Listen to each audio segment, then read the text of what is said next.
వర్షం పడుతున్న సమయంలో పిడుగులు మెరుపులను చూడడం కొంతమందికి భయంగా ఉంటుంది, కొంతమందికి సరదాగా ఉంటుంది. ఈ మెరుపులు చూడడానికి ఎంత బాగుంటాయో అంతే ప్రమాదకరం కూడా. మీకు తెలుసా, ప్రపంచవ్యాప్తంగా ప్రతి సంవత్సరం పిడుగుపాటుకు గురై 24,000 మంది చనిపోతున్నారు, 2 లక్షల మందికి పైగా గాయపడుతున్నారు. అసలు పిడుగు అనేది ఎంత ప్రమాదకరమో చెప్పాలంటే, సూర్యుడి ఉపరితలం మీద 5,700 డిగ్రీల సెల్సియస్ ఉష్ణోగ్రత ఉంటుంది. కానీ పిడుగు పడినప్పుడు ఏర్పడే మెరుపుకి ఎంత ఉష్ణోగ్రత ఉంటుందో తెలుసా?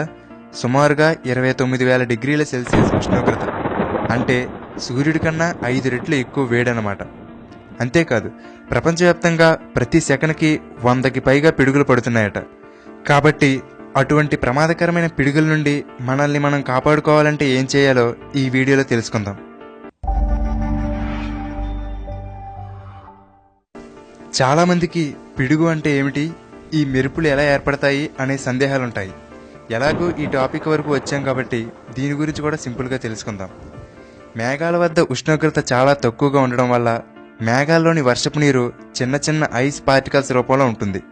అయితే విపరీతమైన గాలులు వీచినప్పుడు ఆ మంచు కణాల మధ్యలో రాపిడి జరిగి ఒక ఎలక్ట్రికల్ ఛార్జ్ క్రియేట్ అవుతుంది. దీనివల్ల పాజిటివ్ ఛార్జ్ ఉన్న కణాలు, నెగిటివ్ ఛార్జ్ ఉన్న కణాలు విడుదలవుతాయి. దీనిలో పాజిటివ్ ఛార్జ్ ఉన్నవి తేలికగా ఉండడం వల్ల మేఘంలోని పైభాగానికి, అలాగే నెగిటివ్ ఛార్జ్ ఉన్న కణాలు బరువుగా ఉండడం వల్ల మేఘంలోని అడుగు భాగానికి చేరుకుంటాయి. ఇప్పుడు అయస్కాంతంలోని నార్త్ పోల్, సౌత్ పోల్ ఎలా ఆకర్షించుకుంటాయో అలాగే దీనిలో పాజిటివ్ ఛార్జ్, నెగిటివ్ ఛార్జ్ కణాలు కూడా ఆకర్షించుకుంటాయి. అయితే ఏవైనా 2 మేఘాలు దగ్గరగా వచ్చినప్పుడు ఈ పాజిటివ్, నెగిటివ్ ఛార్జ్ కణాలు కలుసుకోవడం వల్ల అక్కడ మెరుపు ఏర్పడుతుంది. అయితే ఒక్కొక్కసారి మేఘాల అడుగు భాగంలో ఉన్న నెగిటివ్ ఛార్జ్ కణాలు భూమి మీద ఉండే పాజిటివ్ ఛార్జ్ కణాలను అట్రాక్ట్ చేసుకుంటాయి. దానికోసం భూమి మీద ఎత్తైన ప్రదేశం, అది చెట్టైనా కావచ్చు, పర్వతమైనా కావచ్చు, లేదా మనిషి అయినా కావచ్చు, వీటి ద్వారా ఈ బాండింగ్ అనేది జరుగుతుంది. అటువంటప్పుడు అక్కడ ఒక పెద్ద మెరుపు వస్తుంది. దీనిని పిడుగు అంటారు. సరే, పిడుగు మన మీద పడకుండా ఉండాలంటే ఏం చేయాలి? పిడుగు పడుతున్న సమయంలో చేయకూడని పనులేంటో ఇప్పుడు తెలుసుకుందాం. పిడుగులు పడుతున్న సమయంలో ల్యాండ్లైన్ ఫోన్ మాట్లాడకూడదు. ఆ పిడుగు మీ దగ్గరలో ఉన్న టెలిఫోన్ స్తంభాన్ని తాకవచ్చు. దాని ఎనర్జీ మీ బాడీకి కూడా తగులుతుంది. ల్యాండ్లైన్కి బదులు సెల్ ఫోన్ కానీ, కార్డ్లెస్ ఫోన్ కానీ వాడుకోవచ్చు. అది ఇంట్లో ఉన్నప్పుడే. పిడుగులు పడుతున్న సమయంలో టీవీ చూడకూడదు. అసలు ముందుగా మీరు చేయవలసింది స్విచ్ బోర్డు నుండి అన్ని ప్లగ్లు తీసివేయాలి.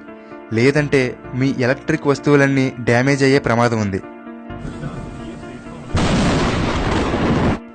పిడుగు పడే సమయంలో షవర్ కింద స్నానం చేయడం, అలాగే ట్యాప్ కింద చేతులు కడుక్కోవడం, గిన్నెలు కడగడం వంటి పనులు చేయకూడదు. ఇంటి కిటికీలు, తలుపుల దగ్గర నిలబడకూడదు.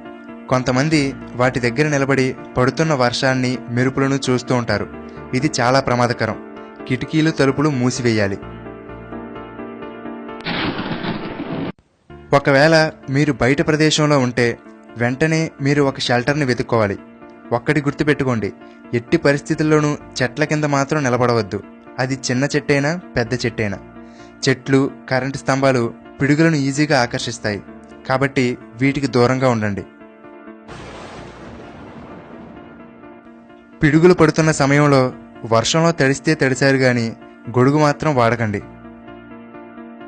మీకు దగ్గరలో కారు ఉంటే కారులో కూర్చోవచ్చు.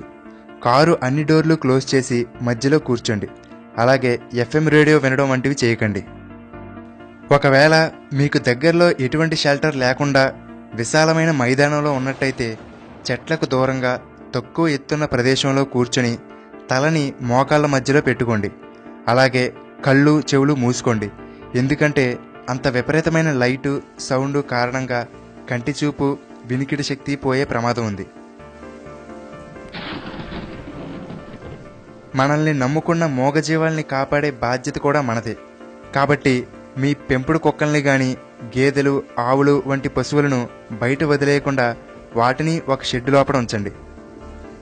చివరగా మీ జుట్టు నిక్కబొడుచుకుంటున్నా, మీ చర్మం ఒక రకమైన జలధరింపుకు గురవుతున్నా, అంటే గూస్ బంప్స్ రావడం, మీ దగ్గరలోని మెటల్ ఆబ్జెక్ట్స్ వైబ్రేట్ అవుతున్నాయి అంటే నెక్స్ట్ పిడుగు మీ దగ్గరలోనే పడే అవకాశం ఉంది అనడానికి సంకేతాలు.